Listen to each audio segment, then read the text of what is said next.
Where do I start? My story. 10 years ago, I was working at Associated Ministries. I had been there about 10 years, and I realized I was ready for a new challenge. I was ready to take the next step in my career. And as it would happen, the CEO position for Habitat for Humanity was published. And I thought, this could be a good match for me. They were a faith-based organization. I knew churches, I knew volunteers, I knew fundraising. Didn't know a lot about building houses, didn't know about neighborhoods and infrastructure, but I thought, I could learn that. So when I interviewed with the board, it was very interesting. They had a goal of wanting to build 20 houses a year. Up to that point, I think the most houses they had built in a given year was 14, but the production was really kind of cyclical, all over the map. So I said, I can help you get there. We can do that. I was hired. A whole 15 people on the board, 15 different personalities. I'd only had one boss before, now I have 15. I thought I can handle this. I started my work in December, and in February, I was shipped off to Americus, Georgia for 2 days of intensive CEO leadership training where I learned all things Habitat. And one of the things they told me is that the average tenure for a Habitat ED was 18 months. I was shell-shocked. And I realized at that point that my learning curve was much more steep than I had ever imagined. There were obviously a lot of things I didn't know yet. Well, when we came back to Tacoma, 6 months earlier, the affiliate had signed up for a brand new program that Habitat International had put out called Home Builders Blitz. And the idea was that commercial residential builders partner with the local affiliate and they build the Habitat house, and it's done in 1 week. So I arrived accepting the plan that had been signed on before me that we were gonna build 9 houses in 5 days with commercial builders. Sounded a little crazy, but we're going for it.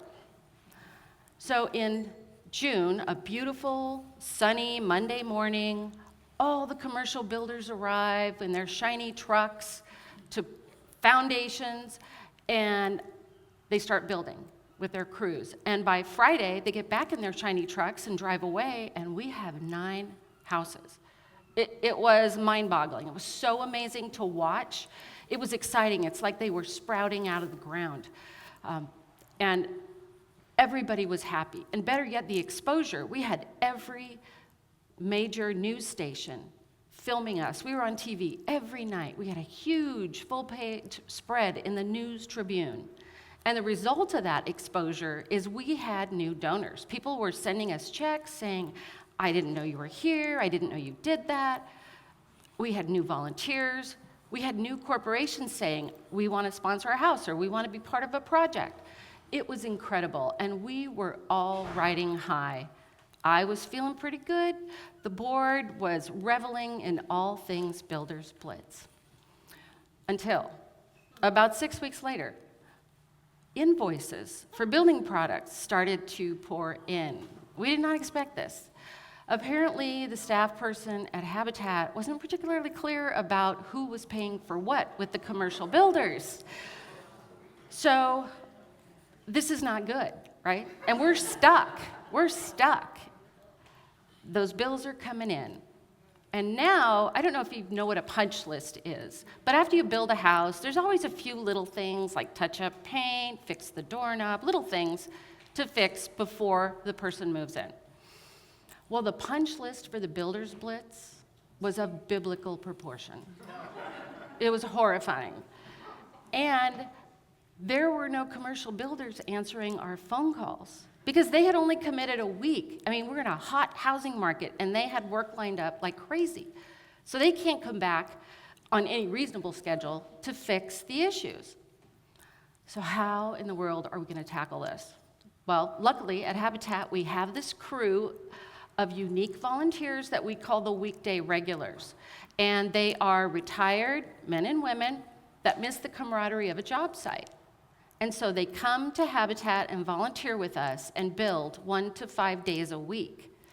Some of them had come with skills, some of them learned skills on site, but they are the butter to my bread. They make it happen. They can build anything. So I called the construction crew in and I said, hey, let's get a hold of the regulars and let's get them out there and fix these issues. And they said, well, you know, they're kind of ticked off at you. I was like, what? How could they not like me? We just did this Builders Blitz and it was awesome. Didn't they not get the newspaper? So I met with them on site and I listened to them and I heard a lot. And what I realized is that they felt unappreciated and taken for granted. Because they had built those 9 foundations, it was backbreaking work. And when these shiny trucks and commercial builders arrived, we said, we don't really need you. And now that we have a mess, we're calling them, begging for help. So after much apology by me, many mea culpas, we made a change that day. We now meet with our weekday regular crew quarterly.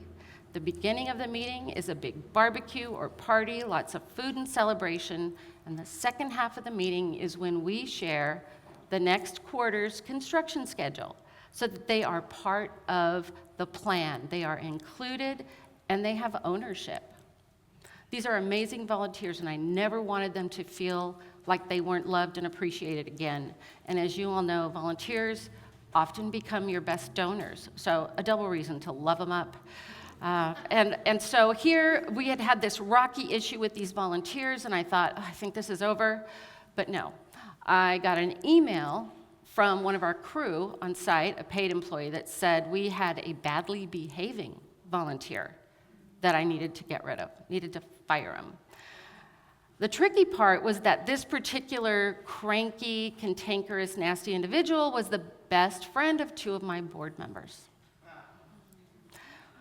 So that being said, nasty, heated emails fired across the bow to me, and God bless my mom. She was sitting on my shoulder when I was going to answer, and I took a step back.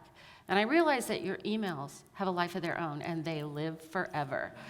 So although we had agreed that any exchange between us was going to be private, when I went out to the construction site, sure enough, every significant volunteer had had copies and read it of the emails back and forth. So there's a good lesson for everybody. Watch your email. And I'm thinking now the board must be maybe reconsidering the fact that they hired me at all. But we're moving forward together. And I'm thinking, okay, it's behind us. We can move forward. But no, the perfect storm is really getting good now. I come in, and all 3 of my paid construction staff quit in the same week. One of the on-site construction managers quits because he's so fried and burned out, he can't do this job anymore. He said, I got to find a new line of work. This is killing me. So he left. The other on-site construction manager was poached by one of the commercial builders and was able to get like double his salary, couldn't match that, so he's gone. The director of construction that oversees those guys on site applied for the job that I got. I did not know this. So he'd been looking for a new job for 8 months. He got a job same time, so he's gone. So here we are, a construction-based nonprofit with no construction staff. Oy vey, panic. But we're not done. But wait, there's more. The grant writer that we had that came to us as a Vista 2 years earlier decides that he's let his big dream wait long enough, and he's quitting to go off to seek his fortune on Broadway because he wants to be an actor. And then our volunteer coordinator has met the love of her life here in Tacoma. She's going to go off and get married and is leaving in 6 weeks. I was dumbfounded. I looked like a deer in the headlights, shell-shocked, all of that, and I'm thinking that about this time the board, for the next 18 months, every board meeting I went into, I thought, this is the meeting I'm going to get fired, I'm sure. And then the second thought traveling through was always, well, maybe I should quit before I go into the meeting. And what looks better on your resume, getting fired or quitting? Not really sure, but stuck with it.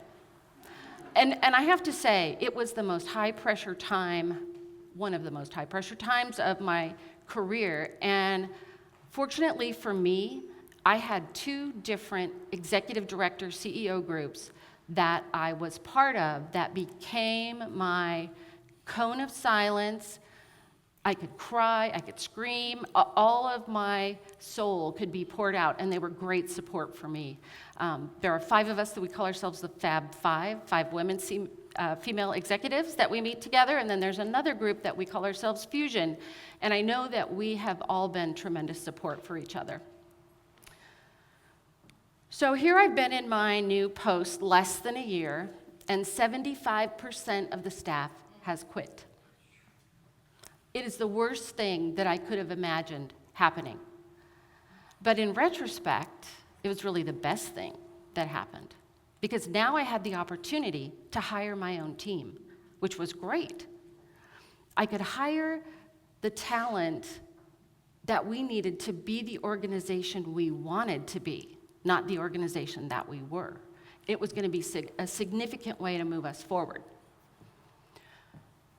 So to attract the best, you have to be competitive, right? Competitive salary, benefits, and I knew we were not competitive. We did not pay well. Our wages were low. The board did a salary survey and used the Washington Employers Wage and Benefit Survey and kind of compared our scales. What we found is that we were barely on the scale. Some of our positions weren't on at all. We were so low. So the board made a commitment to bring every position up to the 50% midpoint in 2 years.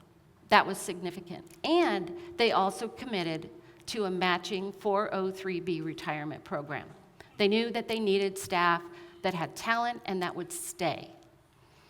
And that was a huge decision for them because they had now slipped further behind the 20 houses a year, right? Because that investment in infrastructure is expensive. So it's going to cost a couple of houses and raising funds to catch up. And when I think back on the board, I look at the board membership when I arrived. Now, the board had come a long way. It was a 25-year-old grassroots organization, but most of the folks in the board seats were sort of founder volunteers. They were very comfortable about talking about what shingles we're going to buy and about the phone bill, but many of them were not comfortable with really seeing a bigger vision and talking about how are we as an organization in Tacoma Pierce County. But my biggest gift when I arrived was that they had adopted term limits about 6 months before I was hired. So I knew those founders were going to be rolling off. And for a while, it was a bit like a war of attrition, just waiting, patiently waiting. And as soon as a position came open, I already had somebody in the wings with the skill set that I knew we needed at the board to move forward. Now, some people might call that stacking the deck, that executive directors should not go out and seek board members. But I would challenge you to think about that. At that time, I had deeper relationships and connections within the community, so it was good that I was able to do that. As the energy on the board shifted, some of those founders were rolling off and the new energy was coming in, the conversation at the board table changed completely. So instead of talking about a goal of 20 houses a year, the conversation was really about how are we serving in our community? How are we preparing our Habitat homeowners to be sustainable for the long term? What kind of houses are we really building? How energy efficient do we want to be? What kind of communities do we want to design We wanted to be a leader in these categories. And the board made, in that whole sustainability of families, an amazing partnership erupted with the local foundation, and we were creating a grassroots leadership program so that our Habitat families could not only run their homeowners associations, but they could bring leadership to the local PTA and their neighborhood groups. That kind of visionary thinking, that elevated conversation could not have been possible with the board earlier. So we have the most amazing, qualified, professional, passionate, paid staff and board members, amazing volunteers and partner families. We have come so far. I could not be prouder or happier. And we don't build 20 houses a year. It's funny, that's what they wanted, but we don't do that. But the work we do now is based on excellence and visionary thinking. So I'm not sure what we'll do in the next 10 years, but I am confident that whatever it is, it will be exceptional. Thanks.